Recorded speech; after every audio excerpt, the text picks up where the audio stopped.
Hello everybody, today we're going to look at how I digitally sculpted, 3D printed and hand painted this clicker statue from The Last of Us.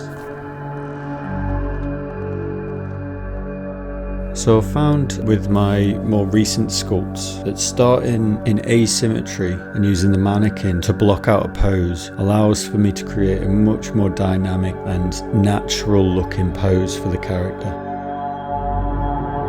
This is a technique that basically I have adopted ever since I bought my first 3D printer 4 years ago.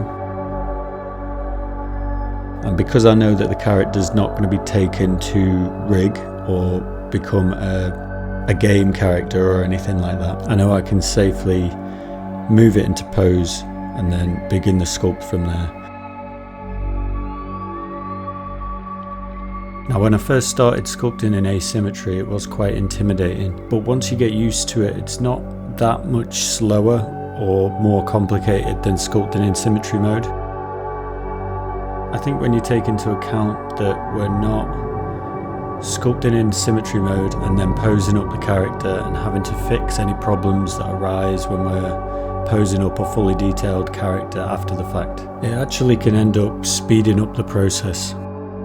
Once we've got the character blocked out and the pose finalised where we want it and we're starting to add in the anatomical details, I'll just throw in different subtools, little spheres here and there, and then mould them into the shapes that I want them, like on the mushrooms on the face here where it's growing out of the brain, and bring in assets like teeth models that I've made in the past, hands, feet, using the IMM brush, and then I'll go in and just quickly block out some clothing items by masking out areas and then extracting those, not worrying about how many subtools I start building up, just going and going and going. I'll be quite relaxed as well with how many subtools I'm duplicating. I'll even duplicate the body, deflate it slightly and then sculpt on that, creating these protruding growths, as you can see. I also like taking certain subtools down to as low a subdivision level as I can, or as low a resolution as I can, getting into the Z modeler brush and really manipulating the geometry vert for vert and making the shape exactly how I want it. We can put holes in it quite easily, we can direct the edge flow where we want it, and then we can add thickness and make it exactly how we want it and continue to sculpt on it from there. And really then it's just a case of rinse and repeat. I'll add in subtools in various different ways. I'll use the strap brush, I'll use the curved tube brush, and I'll duplicate. I'll bring in simple primitives, spheres, cubes, essentially with the goal of blocking out all of the individual elements and getting them all to a low resolution state where we will have what is essentially a sketch of the whole character, and then we'll move into the detailing phase for all of the subtools at the same time. Once we get to that stage, it's not about subdividing until you get to the highest resolution and then sculpting on it from there. It's about pushing the details as far as possible with every subtool at each subdivision level before moving on to the next one. If you're confident that you can't push any more detail out of the subdivision level that you're on, then it's time to go up a subdivision level, or it's time to up the resolution of your Dynamesh or Sculptress Pro or whatever it is that you are sculpting in. So at this point I'm not thinking too heavily about the eventual 3D printing of the model. This particular sculpture is relatively simple regarding its printability. The things you need to keep in mind are thin elements, like with this sculpture in particular, the tank top or the shorts, the hair that I've just added in. These elements could all be too thin to print, or they could provide unwanted areas in between the body and the clothing that could create cavities or air pockets or hidden islands that we can't otherwise see. But I treat that all as a pass after I've finished the sculpt, and essentially the more complicated your sculpture, the longer that pass will be at the end. But if you treat it like its own process, it takes as long as it takes, then I find that it's better that way than let the practical limitations of 3D printing limit the quality of the sculpture itself. So as we're moving into the final detailing stages of the sculpture, I thought I'd take this opportunity to say that there are a limited run of these sculptures on my Etsy shop, and I'll link that in the description below. If by the time you watch this video they're sold out, I sell a lot of my sculptures over there and plan to put a lot more up there in the near future too. So now I'm just going in, adding the final finishing touches with mostly the dam standard and the standard brushes, just tying in all of the areas where flesh meets more gruesome bits, veins, wrinkles, before getting the sculpture prepped and ready for print.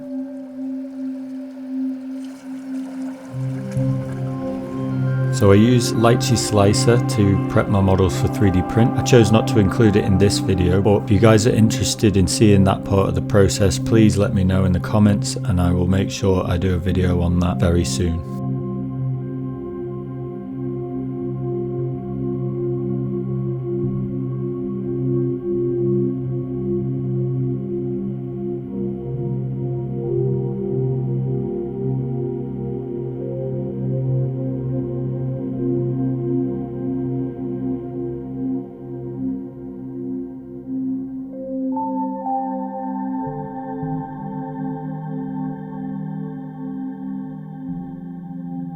So here I am taking the pieces off of the printer and carefully removing them from the build plate and then putting them into the wash and cure machine. I use the Anycubic Wash and Cure Plus, and I'll link in the description any of the products that you see in here so you can take a look at them yourself.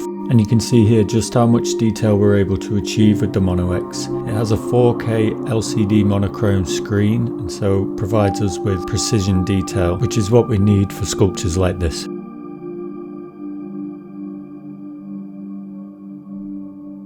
And after a 10-minute wash in isopropyl alcohol, it's time to take the pieces out and get them ready for curing. And here I'm taking the body elements and putting them on for a 6-minute cure. It should be more than enough to finish off any uncured resin that might still be on the surface and get them ready for priming. Here you can see all the heads that I've made after I've primed them. Again, displaying the level of detail we're able to achieve with the Mono X.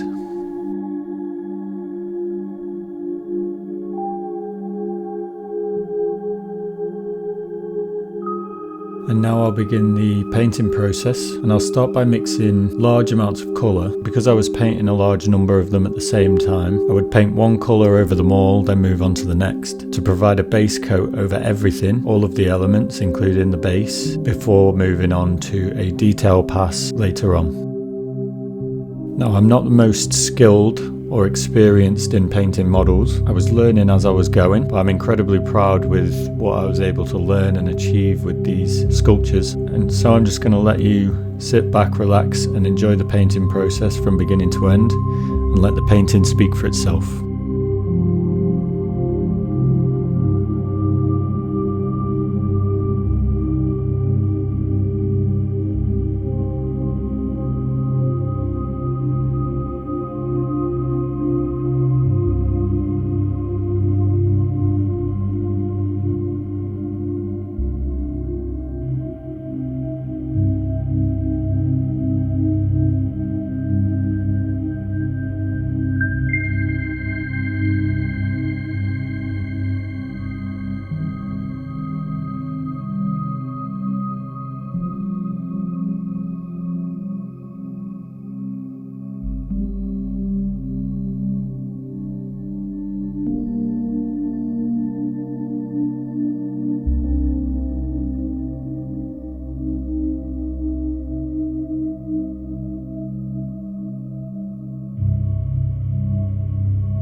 So now we're adding the final finishing touches to the painting.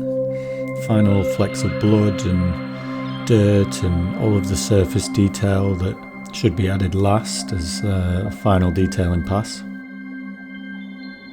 What I didn't include here is that I added a gloss finish, but only to some specific areas of the clicker's body to allow for a wet look to some parts and to provide more specularity and contrast to some of the drier parts to add that element of realism.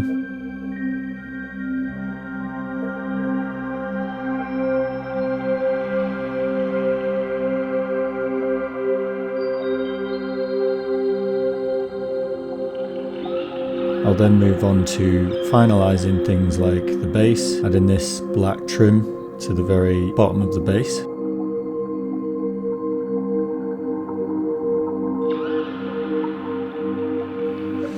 And then here I'm adding a velvet base to the base itself before going in and adding a wash to the entire sculpture, and that's just a dark grey, brown, black colour, watered down quite a lot, washed over the surface so the colour goes into all of the recesses, and then using a sheet of kitchen towel I then brush off quite a lot of the colour, leaving just the colour in the recesses and enhancing the detail of the sculpture before taking it and spraying a matte finish protection to all the pieces before finally gluing all the pieces together, and then it's done.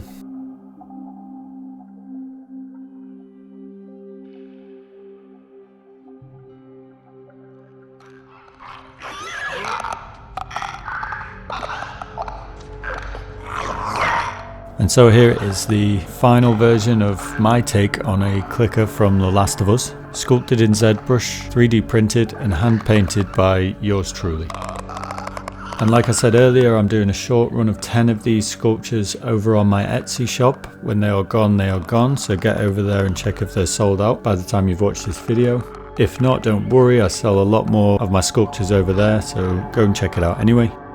Thank you so much for watching, I appreciate every single view. Please like this video if you got anything out of it. Comment down below if you have any questions for me. I'll always reply to comments. And subscribe to my channel if you feel like this is your kind of content, because I'll be putting a lot more ZBrush sculpting and 3D printing content up in the future. And until next time, take care and have a great day.